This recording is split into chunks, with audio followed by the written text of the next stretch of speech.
کہے گا یا اللہ میں سارا مال تیری راہ میں دے کے حاتم تک حاتم زمان. اچھا کئی لوگ ہیں اس وقت تک چندہ نہیں دیتے جب تک ان کا نا مولوی صاحب گلا پھاڑ کے 10 بار نام نہ لیں. اے جی حاجی راجہ چودھری ملک خواجہ فلاں فلاں ان کی طرف سے فلاں مسئلہ ہوا ہے. ٹھیک ہے ترغیب کے لیے بیان کرنا اس میں کوئی حرج نہیں ہے, لیکن حاجی صاحب کو بھی یہ خواہش نہیں رکھنی چاہیے کہ میرا نام سٹیج کے اوپر بولا جائے. وہ رکیں.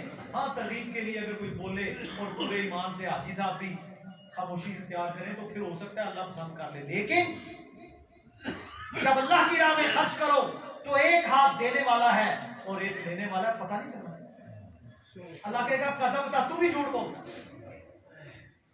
تو بھی جھوٹ بولتا, اس کو بھی اٹھاؤ جہنم کا ایندھن بنا دو.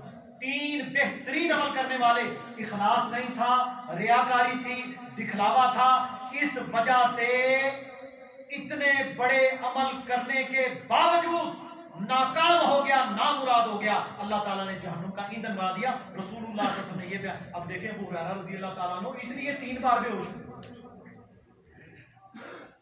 کہ پتہ نہیں ہمارا کیا ہوگا. یہ حالت ہی توحید اور اخلاص. عمل تب قبول ہوگا جب توحید ہوگی اور اخلاص ہوگا. دوسرے نمبر پر کوئی بھی عمل, نماز روزہ حج زکوٰۃ صدقہ خیرات, کوئی بھی عمل اس وقت تک قبول نہیں ہوتا جب تک اس پر مدینے والے کی مہر نہ لگی صلی اللہ علیہ وسلم.